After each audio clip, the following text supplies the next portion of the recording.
Hello everyone, in this video I will guide you how you can check the GST report on Transact and how you can use it.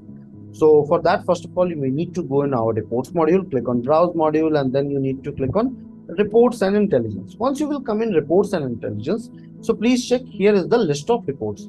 So on your left hand side you will see in the very bottom there is a GST. Click on GST. Now Transact provides you GST sales and GST purchase report, which you can use for your GST filing as well, because all the documents you are creating on Transact, so all the data remain available. So here I will just go ahead and click on generate report.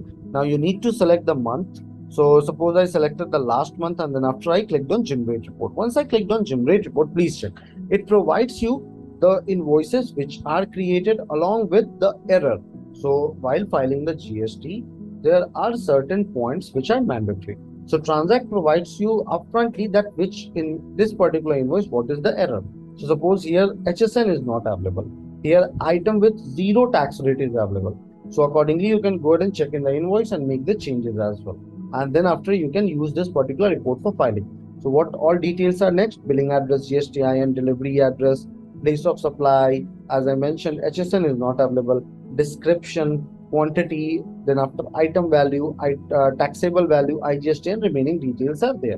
Now here you can go ahead and download the report as well in the Excel and can use it for your GST filing. Same you can do in the purchase as well.